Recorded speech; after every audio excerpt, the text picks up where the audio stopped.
मित्रांनो, आज मी तुम्हाला आपल्या महाराष्ट्राचं निसर्गाने जे छत्रपती शिवाजी महाराजांची प्रतिमा तयार केली आहे निसर्गाने, ती तुम्हाला दाखवत आहे. तुम्ही ही बघताना मोबाईल उभा करून बघा.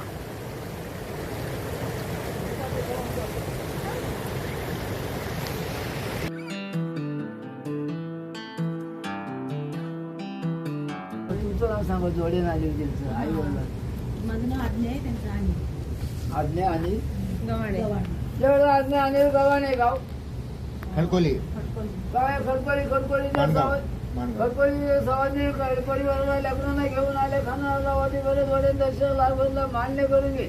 त्यांच्या परिवारमध्ये प्रपंचामध्ये जर का आडी अडचण असेल उकडच्या बाळाखाली घे. दसरी लेकर त्याला मध्ये खात्या दुसऱ्यांच्या परिवारमध्ये प्रपंचामध्ये खेळली पाहिजे असं आशीर्वाद दे. त्यांच्या मनामध्ये हरी इच्छा असेल तर वर्षाकाली त्यांचा काय धंदा असो, उद्योग असेल, नोकरी असेल, मुलांचा शिक्षण असेल, त्यामुळे दुसऱ्याचं वाहन उंच असं आशीर्वाद दे. काकाला धान नवसाला आई वगैरे सर्वस्वीचं कारण नाही, लेकराचं कारण नाही. त्यांच्या मुलीचं लग्न योग पुढच्या महिन्यामध्ये लग्न योग चांगला धाका मोठा आनंदात पार पाडलं पाहिजे असं आशीर्वाद दे. आलेलं म्हणजे यांच्या लवला धाकून लागलं पाहिजे असं वाटत ते सांग बजायला आलो महादेव. घरांना गायचं तर आम्हाला भांडी दिली. ते देवीची भांडी आणून ठेवायची. तर भांडी आणून ठेवल्यानंतर एखादी वाटीची कोणत्याही चोरून घेऊन घे. तीपासून भांडी ती बंद झाली. भांडी कुठे यायची? तिथं आणून ठेवायची देवी सकाळी संध्याकाळी आपल्या कार्यक्रमाला सकाळी कोणत्याही चोरून घेऊन गेलं तिथपासून सगळे बंद झाले. देवी माशांच्या रूपामध्ये अवतार घेतला आणि स्वयंपाकीचं स्थान मांडलं. आणि तुम्हा आम्हाला आपल्याला कंची मन्नत मागायची असली तर देवीला फक्त आपण गारांना गायलं का ना कधी पावन नसतं. कंची गोष्ट काय का नसलं, ज्याला मूल नसलं, कुणाचं लग्न घडत नसलं, कुणाचं काय नसलं, कुणाला घरदार मिळत नसलं, अशी गारांना गाय. आणि या खोलीचा काय अंतच नाही. पण इथे माझं कोण खाली उतरत नाही असं आपलं काय घाण वगैरे झाली तर उतरायला लागतं. नाही, बाकीचे असे कोणी नाही कोण नाही, तसं नाही. मासे मारायला असं कोण नाही आणि ते जात पण नाही आणि कोण खात पण नाही. खाल्लं का त्याचा बाजार संपला. हा, म्हणजे अजूनही हे सगळं जागृत दिवस आहे, सगळं अजूनही चालतं. हो म्हणजे शिवकालापासून ते लोक आलेपासून नाही आतापर्यंत आणि जागृत देवस्थान भरपूर 30-40 माणूस येतो.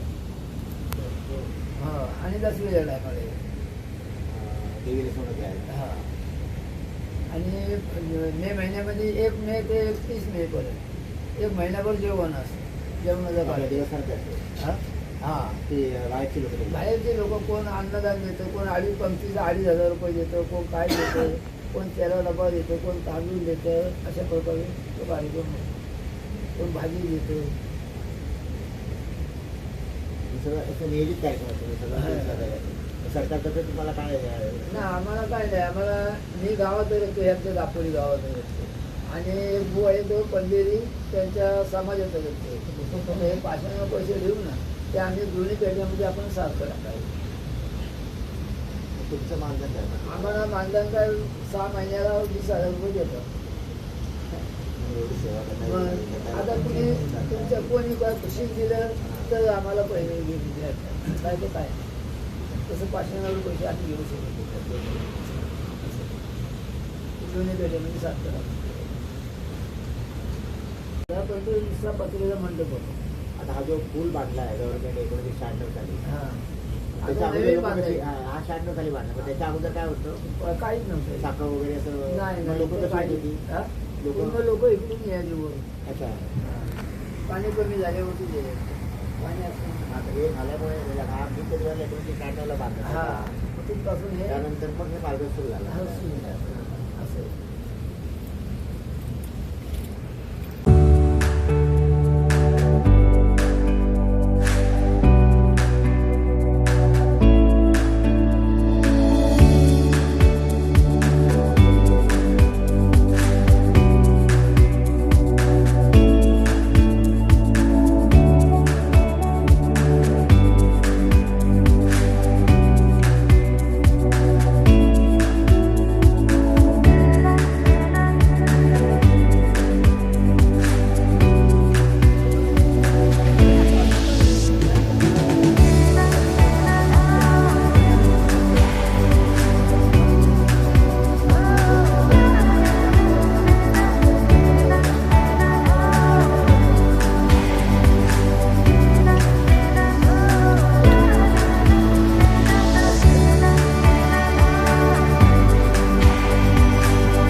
जय शिवराय मित्रांनो, आता आपण आलो आहोत वाळणकोण.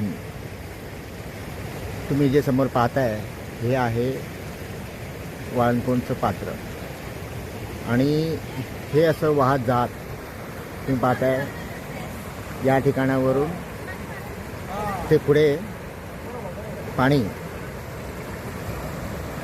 या इथपर्यंत हे पाणी वरच्या थराला आहे, परंतु पुढे मग ते पाणी आतमध्ये जातं आणि तिथे एक डोह तयार झालेला आहे आणि त्या डोहातून ते पाणी पुढे जातं आहे. आणि इथल्या लोकांच्या सांगण्यावरून हा जो तुम्हाला डोह दिसतोय, या डोहामध्ये माशांचे 7 थर आहेत.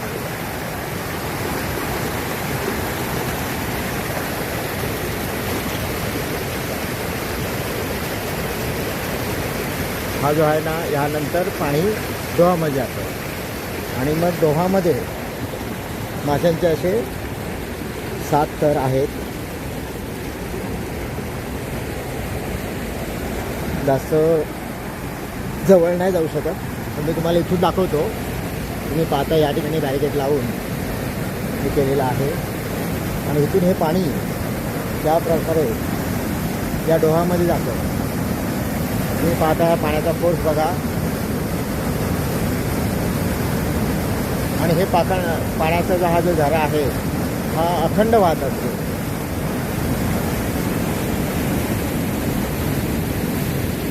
बॅरिकेड लावल्यामुळे आपल्याला आता पुढे जाता येत नाही आहे.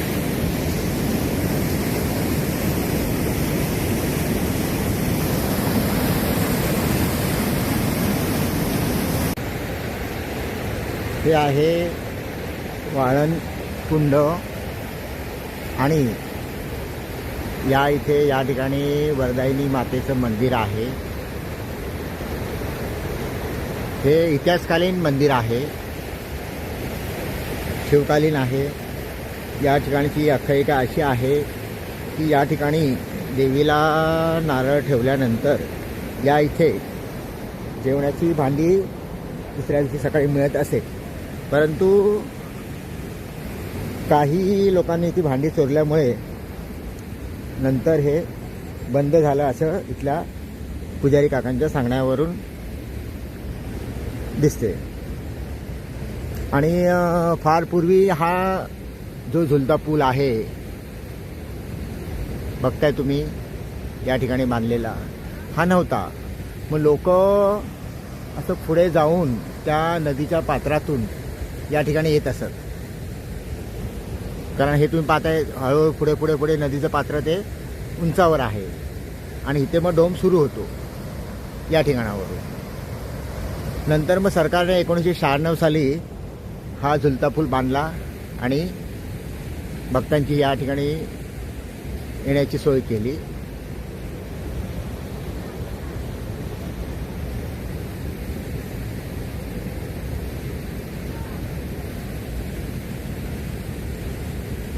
हे जे समोर तुम्ही पाहताय हे आपल्या वरदायिनी देवीचं एक छोटंसं मंदिर आहे आणि देवी इथे मत्स्यरूपाने आपल्या भक्तांना दर्शन देते, असा हा निसर्गाचा अनोखा आविष्कार आहे. या ठिकाणी तुम्ही पाहताय हे जे तुम्हाला डोह दिसतोय, या ठिकाणी एकूण माशांचे 7 थर आहेत असे आपले पुजारी काका या ठिकाणी सांगत होते. या ठिकाणी कोणी मासेमारी करत नाही, कारण हे देवी या ठिकाणी वास्तव करते अशी या इथल्या स्थानिकांची, इथल्या पुजाऱ्यांची सर्वांची श्रद्धा आहे. त्यामुळे इथे कोणीही मासेमारी हे करत नाही. आज तुम्ही पाहताय भरपूर मासे या ठिकाणी दिसत आहेत.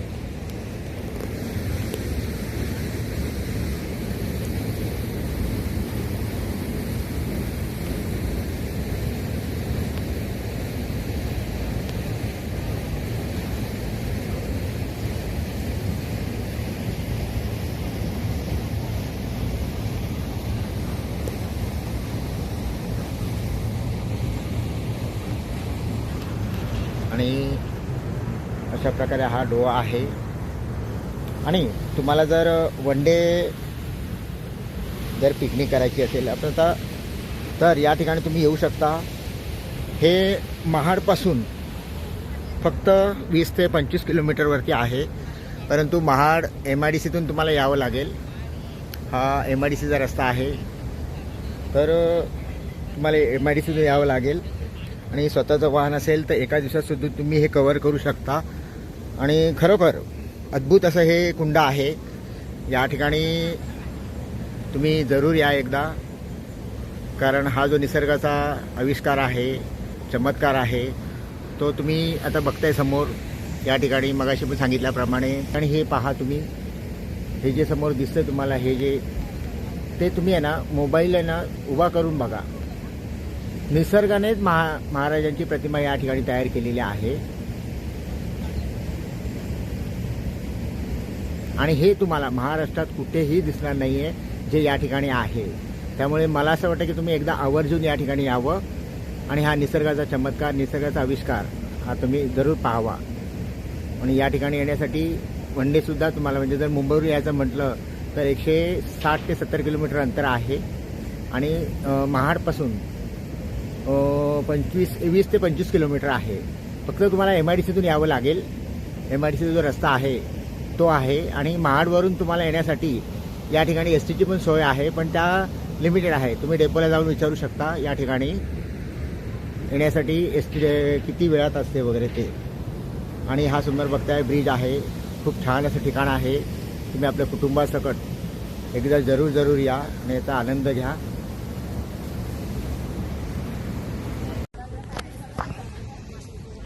हे समोर जे डोह दिसतोय तुम्हाला आहे वाळणकुंड. वाळणकुंड येण्यासाठी तुम्हाला हा असा झुलता ब्रिज आहे,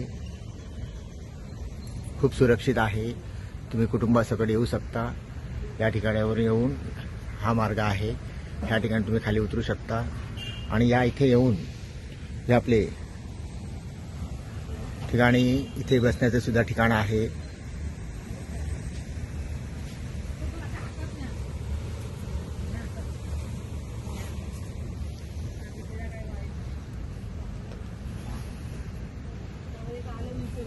आणि तुम्ही जर पावसाळ्यात, म्हणजे असं मध्य पावसाळा जर या ठिकाणी आलात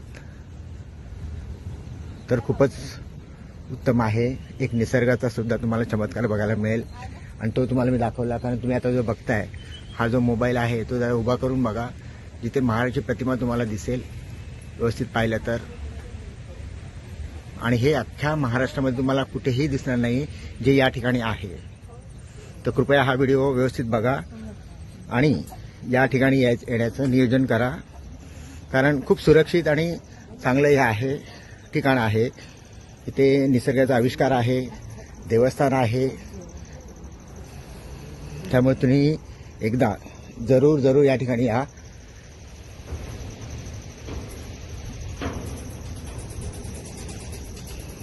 कारण या ठिकाणी तुम्हाला देवदर्शन सुद्धा मिळेल, शिवकालीन इतिहास सुद्धा समजेल.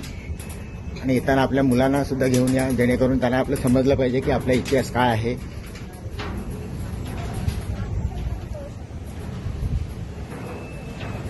आणि आता आपण जात आहोत ह्या झुलत्या पुलावरून.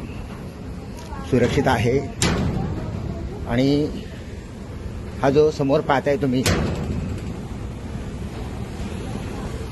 हा आहे डोह, पाण्याचा डोह. पाण्याचा जो उंचावरून जे पाणी येतं त्यानंतर या ठिकाणी ते पाणी खाली उतरून या डोहामध्ये येतं. आणि या डोहामध्ये आल्यानंतर इथल्या लोकांची श्रद्धा आहे की देवी मत्स्य रूपामध्ये या ठिकाणी अजूनही या इथे आहे. त्यामुळे वर्षानुवर्ष या ठिकाणी देवीचा उत्सव साजरा करण्यात येतो, देवीची ओटी भरण्यात येते.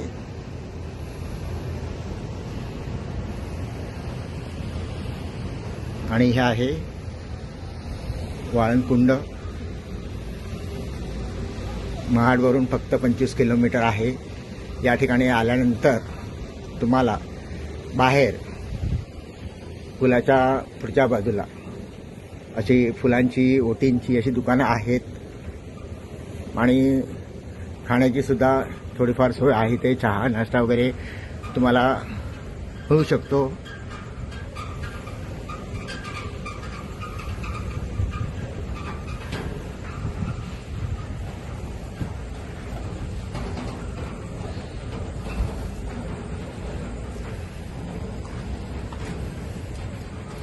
समोर ही छोटी छोटी दुकाने आहेत. तिथे तुम्हाला लिंबाचा रस, इतर खाद्यपेय, ओटीचं सामान, चहा पान हे सगळं या ठिकाणी मिळेल तुम्हाला.